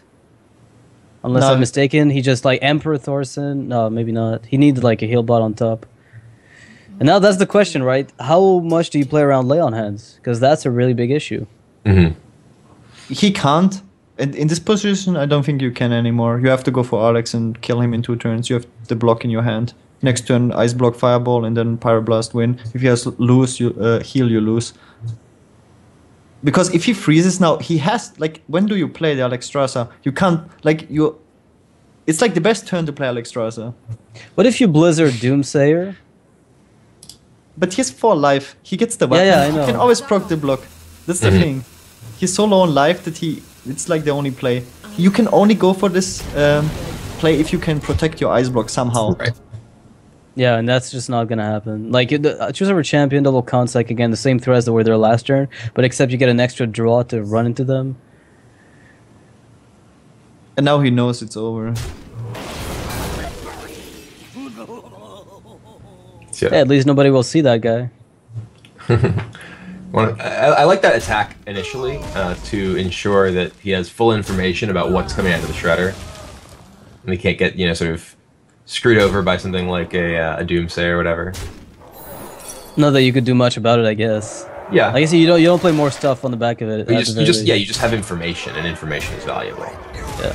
It's actually Doomsayer would be good because you get your weapon as soon as you can from Tyrion, so you'd almost be happy to find it probably.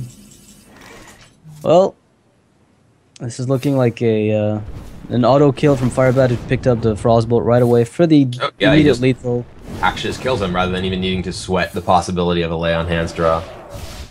Boom. Well, Archon takes another game over Celestial, so Firebat gets the check mark, which is putting him you know, he can just go home right now and be happy with the work that he did. Celestial might not be able to put a point on the board after all, if this keeps going this way. They have started to struggle there. I mean, that's a matchup that they really can't be expecting to win. You know, the mid-range Paladin against Freeze Mage 1 is a tough one to begin with. So, and I mean, we have not really seen, other than in the hands of Strifecrow, mid-range Paladin do particularly well in this league in general. So that may be a matchup where Celestial could also continue to struggle here. Yeah, well, I mean, I don't know what Frozen Eyes is going to do with his 2 decks. We've seen them already. I hope he draws better with his Zoo, because if that ends up being the exact same thing, how good would it be versus like a Mech Shaman from 6 Ilgara? Like, I know you play a lot of Shaman yourself. Well, then again, you both play a lot of it, but... That will be like the biggest problem for Archon. And this is like the biggest hope for Celestial, to get, just to reverse sweep the Mech Shaman. You can't really expect to get more than 1 win on the Patron Warrior. It's like the only hope is just to reverse sweep the Mech Shaman. But the problem is that the Shaman has 2 good matchups with the Freeze Mage of Frozen Eyes and the Patron Warrior of Tiddler. The other 2 decks he will most likely lose.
You'd probably be somewhat right.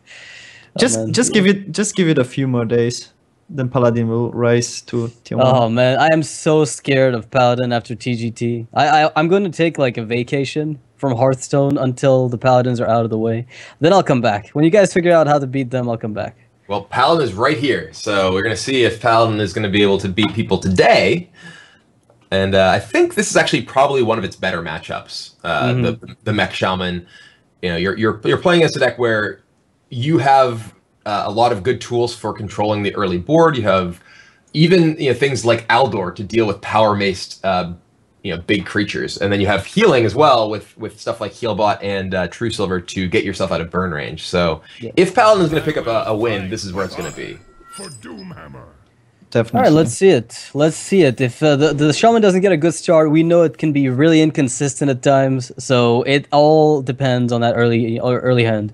And the Paladin wants to find a shielded mini bots, is my guess. Coghammer's a great card though to have, I think. Yeah, you go second. You want a mini bot. When you go first, you want zombie challenge, just win. Yeah, we saw a pretty excruciating zombie chow powered shield opener yesterday versus an aggro deck. One of the vulnerabilities of Paladin, though, is its inability to deal with Mech Warper, as we're seeing right here. Mech Warper, pretty much every class has some way to kill a Mech Warper on turn 2. They can do 3 damage. Paladin just cannot. Yeah, right Seal of Light now- did nothing to help.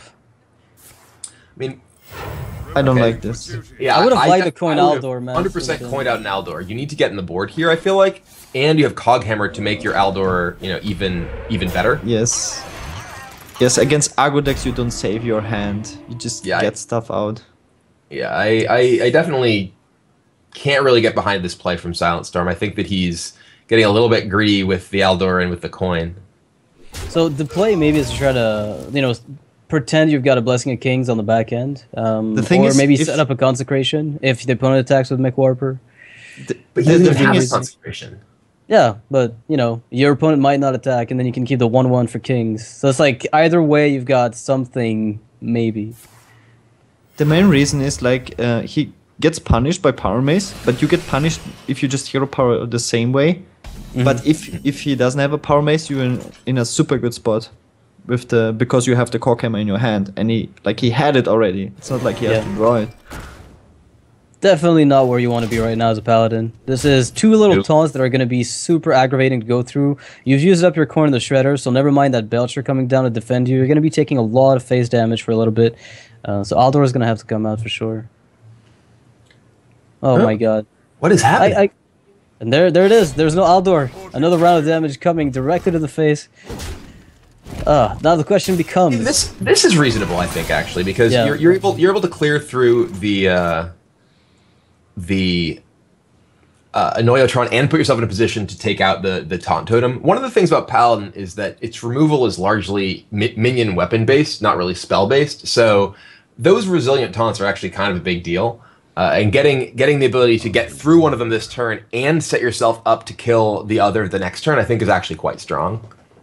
Yeah, let's put our faith in Silent Storm. You know, he's one of the better control paladins out there. Maybe he knows this matchup inside and out and saw his hand and figured he doesn't have to rush to deal with everything. I always have might be right. I always have 4 guard destroyers, not 7 guard destroyers. I'm kind of jealous. It's especially good now that BGH is kind of removed from the metagame. Like, nobody plays it much anymore. So, yeah.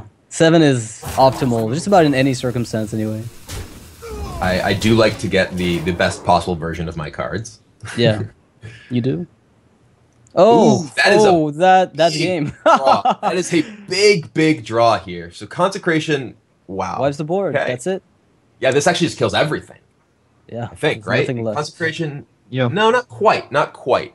Well, yeah, you use your face and your 1/1s to kill that. If he does face tank the Yeti, yeah, that's just a game-winning Consecration right here. He's able to clear the entire board.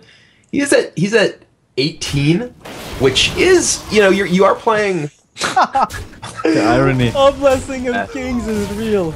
The irony. This is gonna be Sabomatic amazing. has betrayed you. He's betrayed you. Right.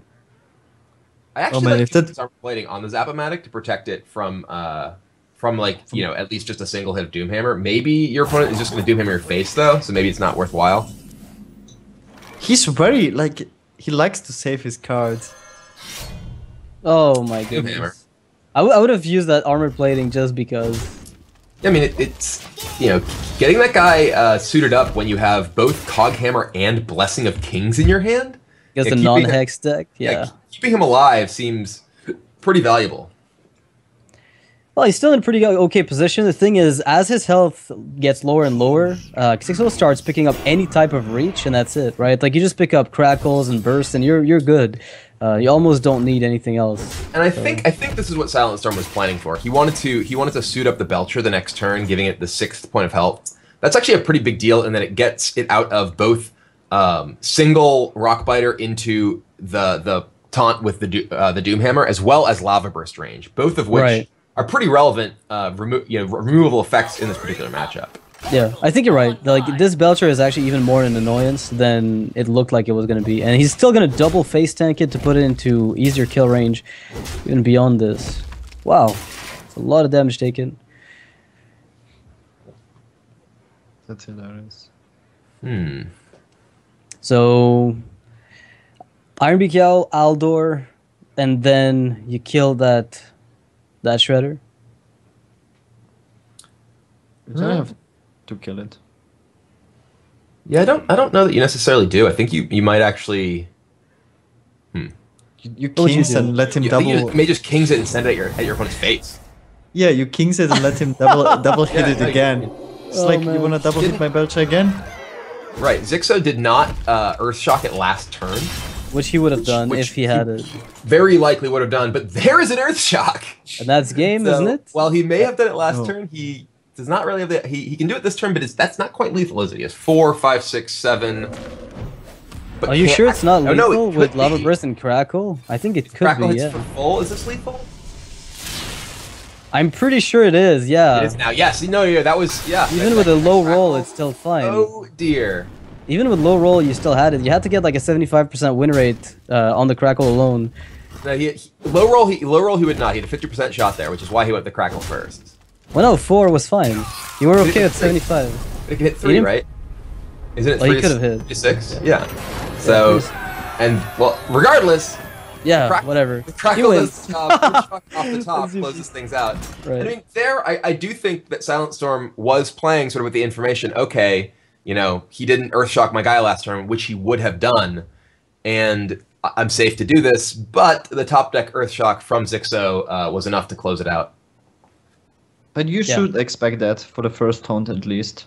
I think he played too greedy early game. Like he had double Aldor, he died with an Aldor in his hand. It's not like he needed them later. And every point of health matters so much against that Korean Mech Shaman version. So I think he played too greedy early game, and that's why he lost. I mean, he died like with barely Hammer in his hand too. You know, he died with a bunch of these really valuable defensive cards in his hand because he sort of tried to preserve them over the course of the early game into the mid game.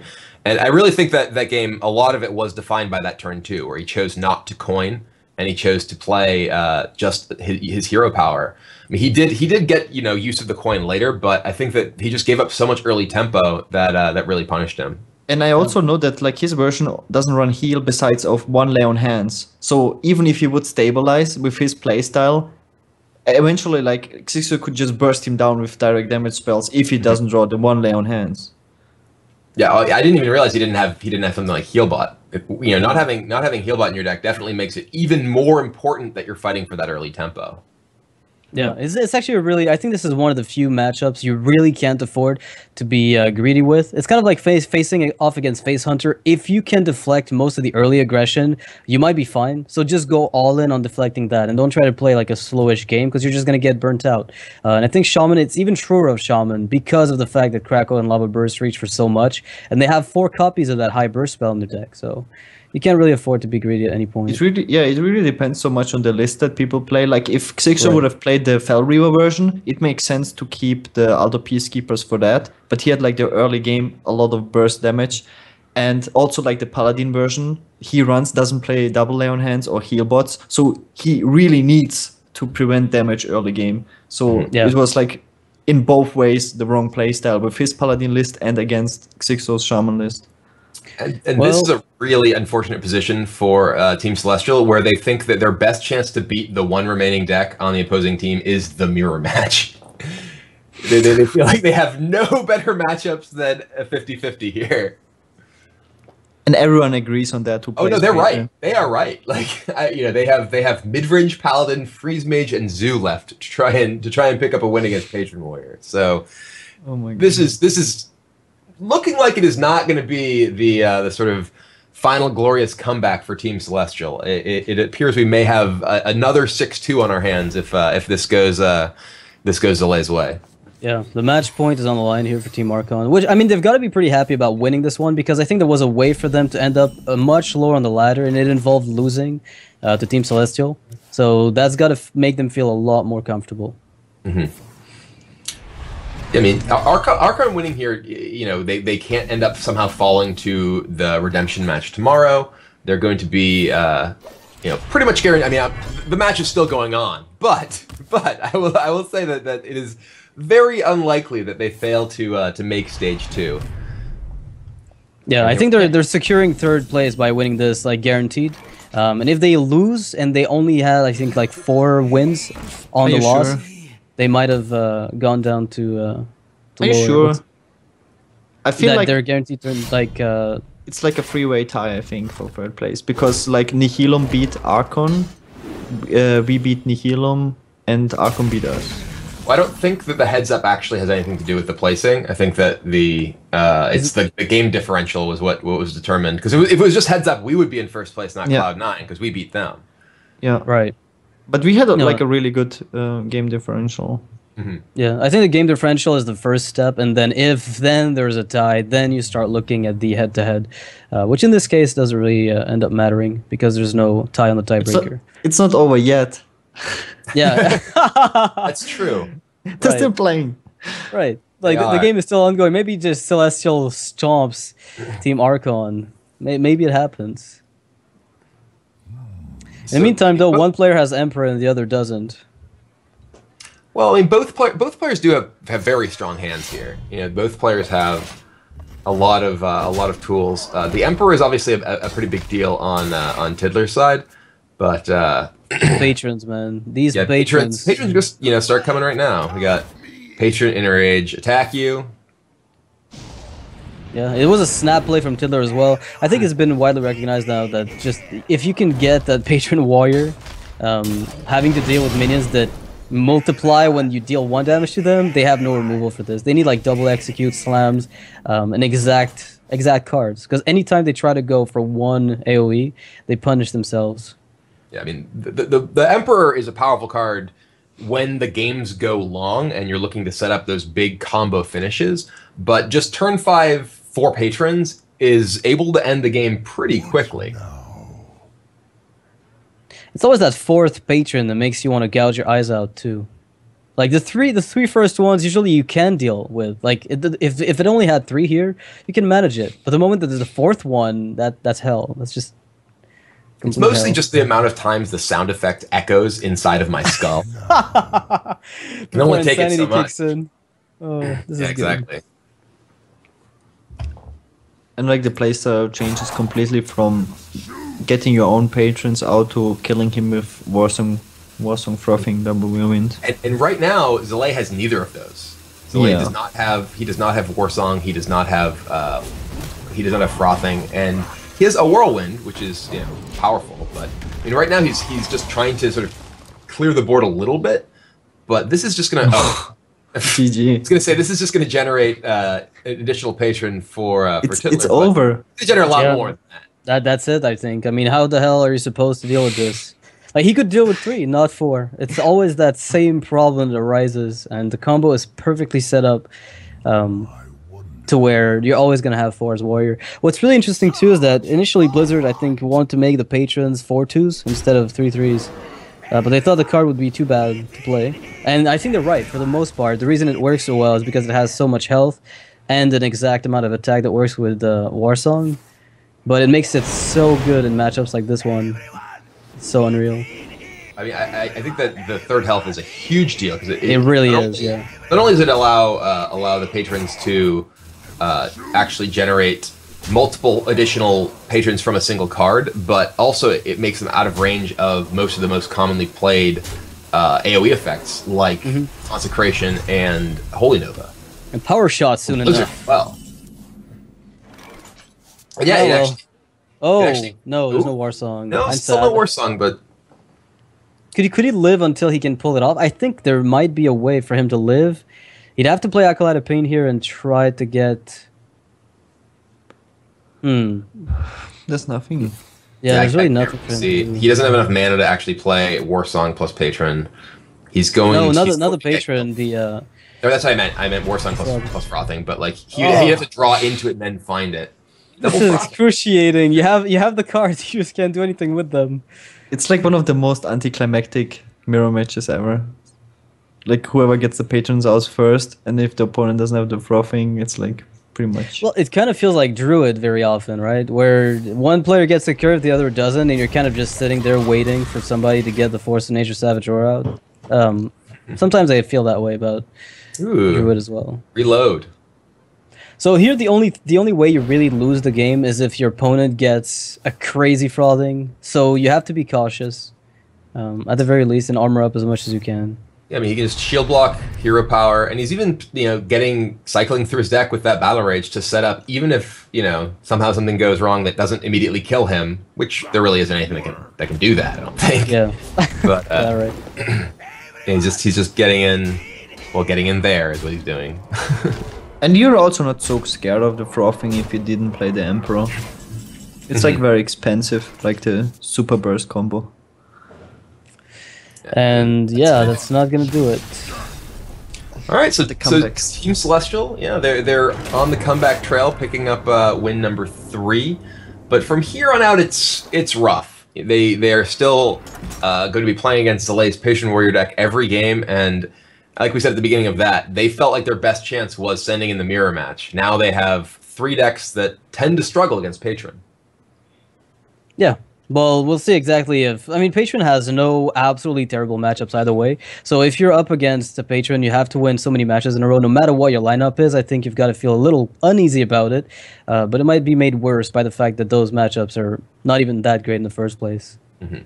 I'm actually curious. Gara, what do you think that the best remaining matchup for Celestial is? Zoo, definitely. It's not even close. Yeah, that's what I would have gone with as well. I know that there's some people who think that Freeze Mage is reasonable against it, but I think they're crazy. Yeah, and Saleh plays it perfect, that matchup. Like we've seen, he knows like he has a game plan from turn 1. He knows like exactly how to play this. He's playing to fatigue from turn 1 basically, which is kind of crazy to me, but. It's obvious. You can see it when he plays. Like starting turn 1, he's already on that line of play, and you know that the game's gonna last forever. But eventually, he's gonna grind his opponent out of it. Also, statistically, the infamous Monk statistics, Zoo is favored against Patron, also like by 55% or something. So it is actually a favorable matchup. So you go for the Zoo. Yeah. All right. Get those wins in for the tiebreaker. Yeah.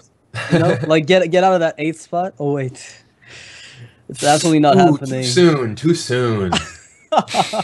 I just I'm getting this. I'm casting a bit with Crip recently, and I'm getting this whole vibe from him that he kind of is contagious. I think where you like to see people be miserable. It's not something I used to be like, but I'm getting to that point the more and more I cast. He's also very fatalistic a lot of times, and he's just like, he would have. I'm sure he would have gone into that, the Freeze Mage versus Paladin match that we actually saw before, where Freeze Mage actually ended up winning with Strife. I'd be like, well, no, Strife was already lost, turn 1. Game's over. It's good. Yeah, escape concede. The Freeze Mage wins. Yeah. Honestly, I think that the chance that they should get a prize if Celestial wins, because right now I think they have like a chance of 1%. To win. Yeah. So most consecutive wins against the patron deck ever in the history of Hearthstone, and they get that trophy, right? Because the 2 worst decks against patron are like double Zombie Chow, Control Warrior, Control Paladin with just 1 equality, what he plays, and Freeze Mage.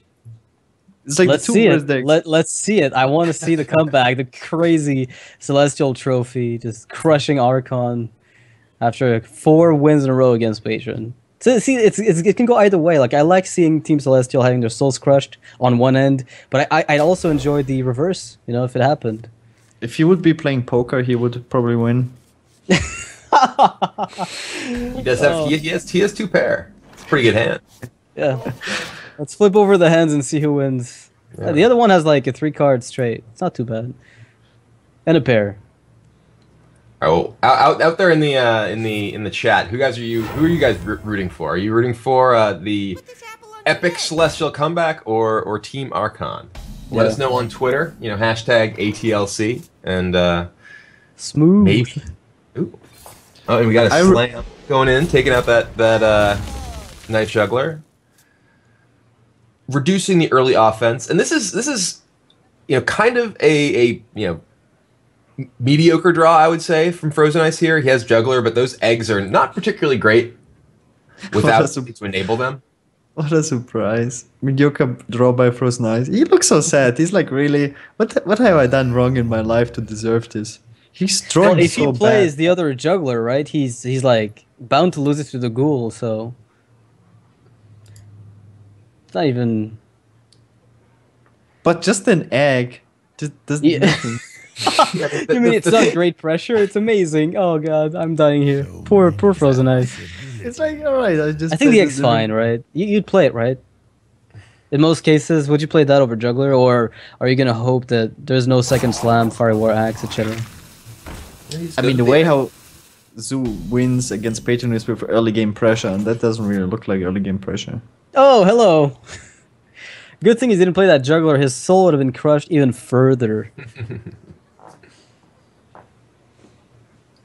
I mean, the openings that actually, when I was playing with Zoo, that I tended to like the most against Patron were actually just Egg into Void Terror. But I don't know how many Void Terrors that Frozen Ice actually is playing, and certainly he's not drawing them. Yeah, we haven't seen it in the first game he played it. Yeah, I don't think that it seems like he has at least many of them. Looks like he may be just thinking of Power Overwhelming to clear this Acolyte off the board and give himself a 4/4. Yeah, he gets 1 Knife Juggle hit for all that matters. I mean, in this case, at least a 4/4 is going to be somewhat useful, but Yeah, That's kind of upside. If there's no Death Bite, at least you're gonna get some value out of the 4/4, or some damage rather, more so than value. His hand is so bad, he has to do it. Yeah. Trey's Acolyte Pain. And Death Bite, yes, no, nope, not quite. Death Bite just yet. So, this is a situation where the 4/4 is going to be able to stick around at least for a little bit. Yeah. Do you just play the Fire War Axe, kill the Juggler, and play the Ghoul, or do you just play it a bit slower, where you just play the Ghoul and see what happens, and then maybe work with your Execute and Axe after that point? To be honest, I have played very little Patron Warrior, so I'm sure my answer is wrong.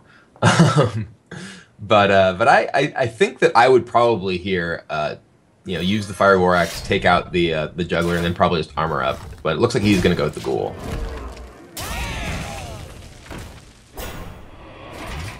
Like I would imagine wanting to hold the Ghoul to be able to play perhaps like Ghoul Acolyte of Pain in the following turn to be able to dig a little bit more. But yeah, I can definitely recognize wanting to do it as much as you can to sort of prevent the incoming damage here. Yeah, it's also setting up the really good Execute. Like you're pretty happy about that, I'm sure. Mm-hmm. Oh man, his hand is so clunky. It really is. I think it's pretty clunky for both players, and Zoo has pretty good potential to improve on this, depending on... The problem is winning the game, because you might have a good board and a good hand as Zoo player, even going further, but the problem is still sealing the game by attacking the opponent's face, which right now the Warrior is not even remotely threatened. Like, he's not nearly at the 20 health mark that you'd like to see him at by turn 4. It's looking a little difficult. Looks like he might want to play the Imp Gang boss to get an extra Imp when he attacks into this Ghoul. This is a little bit awkward because it does give him a 1/1, but it makes both of his minions on board vulnerable to both execute and that War Axe that's already in play. Yeah, I don't know. Like he damages his Imp Gang boss to get a 1/1. Yeah. It's trading 1 health for 1/1. I guess against Patron Warrior. Yeah. It's... Well, I mean, he's not quite on the Patron turn just yet. Yeah. Right? Like he's still very far away from getting charged Patron. Yeah, I mean, just like Gang boss with 4 toughness is so much more difficult to kill. Mm-hmm. Yeah, you're forcing a Death Bite of your opponent. So this is going to be a full clear plus a card draw for Zole. I mean, it's looking pretty good. This wouldn't have really been a possibility if he hadn't, put that damage on his Imp Gang boss. If he just, attacked, played the Imp Gang boss post combat. Right. You've got to feel at some point as well that maybe the morale is not there anymore. After going that deep in a league and then you're at your last game potentially of the last day. For sportsmanship, you're here, but maybe they're not trying as hard as they might have otherwise. Yeah, I wanted to bring that up earlier. Like, it must be so... Like, they play for multiple hours. Like, even like last week, they couldn't really like get into the redemption, even. No, they couldn't. They had a good chance to do it. Like, the setup was there. They had a chance of doing it. So after that, you really must feel demotivated to give your best. Yeah. But it's always like this in a league. There's always one team who falls so far behind so early, and they never quite recover from it. Like, there's always one team that gets crushed, and it had to be someone. Celestial's taking that hit for the entirety of the rest of the teams, I guess. And we appreciate that. Your sacrifice will be remembered, Celestial. I mean, here, Frozen Ice doesn't really have many good plays. Like, he can... Yeah, it looks like he's just gonna go face, which it definitely... It's not quite over, though, is it? No, it's not, but it's not looking good. Zele would have to whiff a lot, actually, because the thing is, his hand can only improve from here on out, I think. And he's got the card draw that he wants to make that improvement happen. You can actually Warsong into Frothing, attack the Acolyte into the 4/1, and then attack the Frothing into the Imp. Would you kill the Imp? Oh my goodness. Okay, so now you can even kill the 1/1 that comes out of it if you want. You're so weak to Abusive Sergeant with a 6/2 anyway, and you might need that Inner Rage for something else. Yeah, okay, so he holds on to it. I think it makes sense. Yeah, I like that. Oh. And now this defender is actually quite good. Yeah, it's really good. Wow, it's really good. But then again, Well, this egg not Well, actually, popping right yeah, I was away gonna is say, such a actually, how good problem. is that? Oh, yeah. But I think I would this is so- live tap for sure. Yeah. Wow. I try it out. Yeah, I actually I think Oh, what you yeah. do here is power overwhelming attack, trade into Yeah. the Frauding. Yeah, that's good And I enough. hope he never has a patron ever in his life. Okay, yeah. Yeah, that makes sense. Yeah, you want to make sure that the board is completely gone.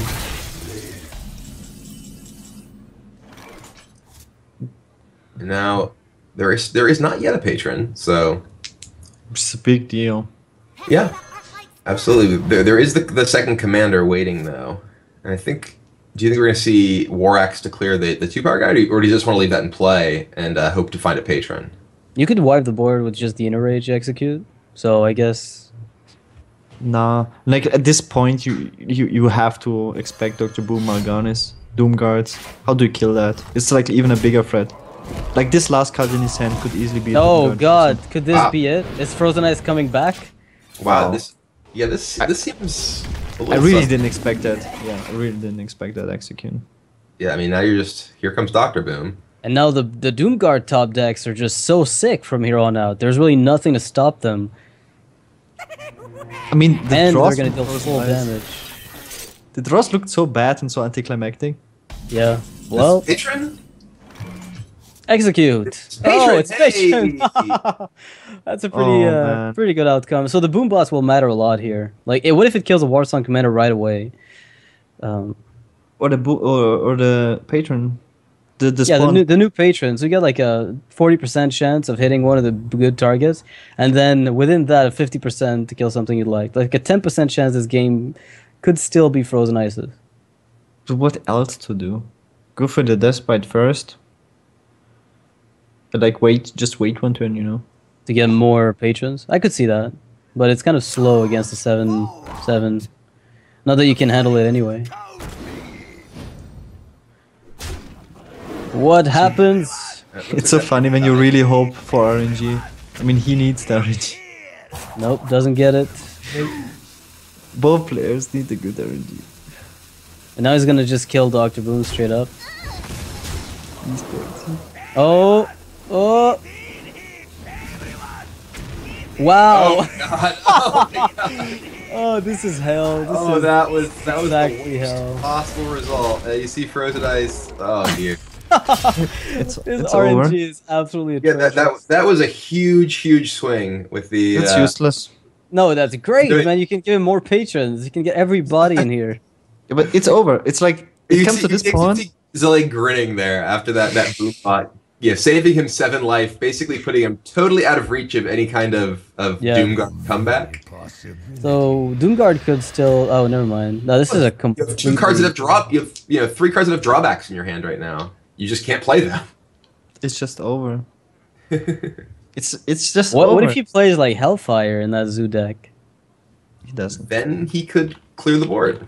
Yeah, it's been seen, but not of recent memory, unfortunately.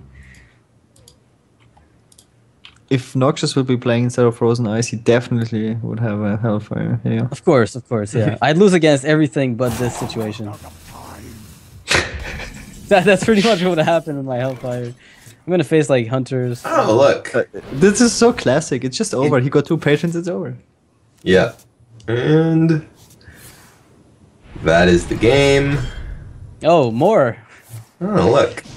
Yo, I heard you like patrons. Look more I put a patrons. patron in your patron, so you can patron while you patron.